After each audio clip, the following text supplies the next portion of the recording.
नमः संस्कृताय। साथियों, सौहार्दम प्रकृति शोभा पाठ 7 भाग 13 पढ़ेंगे। और साथियों, आप रेगुलर वीडियो देख रहे हैं और निश्चित रूप से आप अभ्यास भी कर रहे हैं, तो बहुत ही अच्छे मार्क्स प्राप्त कर सकते हैं। व्याकरण के साथ आपका पूरा कोर्स करवाया जाएगा, इसमें किसी भी प्रकार का संदेह नहीं है। निश्चित रूप से बहुत ही अच्छे मार्क्स प्राप्त करने वाले हैं। आइए जानते हैं। अगाध जल संचारी। अगाध का मतलब होता है जिसका कोई था नहीं हो, जिसको बोलते हैं अथाह जल।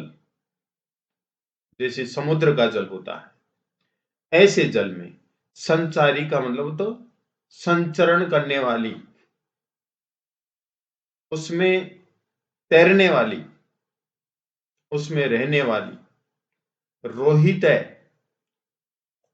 एक मछली का नाम है रोहित नामक मछली, बहुत बड़ी मछली होती है और समुद्र में ये संचरण करती है। कैसे जल में? अगाध जल। और अगाध जल कहाँ होता है? समुद्र में होता है। ऐसे जल में संचरण करने वाली ये रोहित नामक मछली गर्वम का मतलब घमंड, न याति का मतलब नहीं करती है, इसको घमंड नहीं होता है। और सफरी का मतलब छोटी मछली। अंगुष्ठ उदक मात्रेण। अंगुष्ठ अंगूठे को बोलते हैं।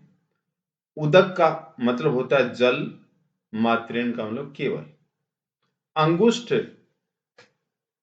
जहां पर अंगूठा आ जाए, ऐसा इतने से जल में सफरी का मतलब छोटी मछली फुरफुराए थे का मतलब अपने आप को बहुत बड़ा मानने लगती, अपने आप को बहुत ही बड़ा मानने लगती है। समझ गए होंगे।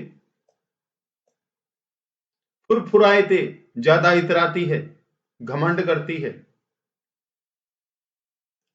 तो इसका इतराना और घमंड करना कितनी देर के लिए? जब अंगुष्ठ मात्र थोड़ा सा जल यदि सूख जाए तो क्या होगा उस मछली का? तो साथियों, बात यह है कि कभी भी घमंड नहीं करना चाहिए। जो रोहित नामक मछली अथाह जल में संचार करती है, संचरण करती है और न गर्वम याति, किसी प्रकार का कोई घमंड नहीं करती है। और सफरी एक छोटी मछली थोड़े से जल में रहते हुए भी फुरफुराए थे, बहुत ज्यादा इतराती है, घमंड करती है।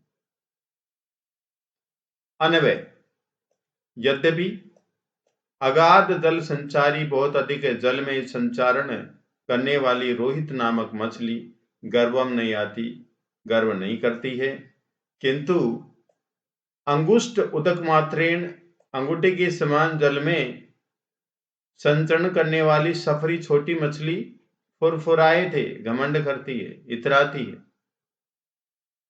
अतः इसलिए भवंत, आप, सर्वे अपि सबको, सफरीवत उस छोटी मछली के समान, एक एक से गुण से, एक एक की गुण की चर्चाम चर्चा को, विहाय छोड़ करके, मिलित्वा मिलकर, प्रकृति सौंदर्याय, प्रकृति के सौंदर्य के लिए से, और वन रक्षाय, वन की रक्षा के लिए, प्रयतनताम, प्रयतनताम का मतलब प्रयत्न करना चाहिए। एक साथ देखिए। इसलिए आप सभी छोटी मछली के समान एक एक के गुण की चर्चा को छोड़ करके, मिल करके, प्रकृति के सौंदर्य के लिए और वन की रक्षा के लिए प्रयत्न करना चाहिए। ये कह रही है कौन? प्रकृति माता। अब यहां पर विहाय, वी प्लस हा प्लस लेप प्रत्यय, मिलित्वा मिल प्लस कत्वा प्रत्यय, और एकैक से एक प्लस एकस्य, यहां पर वृद्धि संधि है। सर्वे प्लस अपि, ये जो इंग्लिश का एस है, इसके स्थान पर आप संधि विच्छेद करते समय ए लिख देंगे। सर्वे प्लस अपि, इसको पूर्व रूप संधि बोलते हैं। ठीक है। प्रकृति सौंदर्याय चतुर्थी विभक्ति एक वचन, बंध रक्षाय चतुर्थी विभक्ति एक वचन। प्रकृति सौंदर्याय अंतिम वर्ण जो है सौंदर्याय, ये पुल्लिंग शब्द है, और रक्षा स्त्रीलिंग शब्द है। तो एक बार फिर देखिए, इसलिए भवन्ते सर्वेपि, आप सबको भी सफरीवत छोटी मछली के समान, वत का मतलब समान, एक एकस्य गुणस्य चर्चाम, एक एक के गुण की चर्चा को विहाय छोड़ करके मिलित्वा मिलकर प्रकृति के सौंदर्य के लिए और वन की रक्षा के लिए प्रयत्नताम, प्रयत्न करना चाहिए। सर्वे प्रकृति मात्रम, सभी प्रकृति मां को प्रणमंती, प्रणाम करते हैं। यहां पर प्रणमंती, इसमें प्र उपसर्ग है और नम धातु है। प्रथम पुरुष बहुवचन है, जैसे पठंती, इस प्रकार से। लेकिन पठंती में उपसर्ग नहीं है, इस प्रणमंती में प्र उपसर्ग है, यह आपको ध्यान रखना है। और ये क्रियापद है, ये क्या है? क्रियापद है। ठीक है। मिलित्वा मिलकर के, मिल प्लस कत्वा, दृढ़ संकल्प पूर्वकम, दृढ़ संकल्प के साथ गायंती गाते हैं। यहां पर सर्व को आप सर्वे पढ़ेंगे। क्या पढ़ेंगे? सर्वे, एक ही मात्रा, प्रिंट मिस्टेक हो गया है, तो इसको आप क्या पढ़ेंगे? सर्वे पढ़ेंगे। तो सर्वे प्रकृति मात्रम, सभी वन्य जीव, सर्वे किसके लिए आया? वन्य जीवों के लिए आया। सभी वन्य जीव प्रकृति माता को प्रणवंती, प्रणाम करते हैं। से और मिलित्वा मिलकर के दृढ़ संकल्प पूर्वकम, दृढ़ संकल्प के साथ गायंती गाते हैं। क्या गाते हैं? परस्पर का मतलब आपस में, विवादतः विवाद करने से,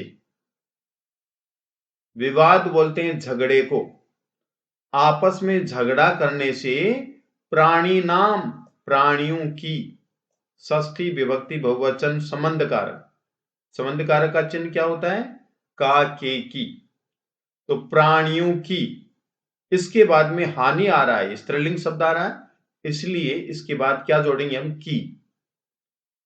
आपस में झगड़ा करने से प्राणियों की हानि, जायते का मतलब हो जाती है। परस्पर विवादत, आपस में झगड़ा करने से प्राणी नाम, प्राणियों की हानि जायते, हानि होती है। अन्योन्य, एक दूसरे के, सहयोगेन, सहयोग से, तेसाम, उनका, लाभ है, लाभ, प्रजायते का मतलब उत्पन्न हो जाता है, हो जाता।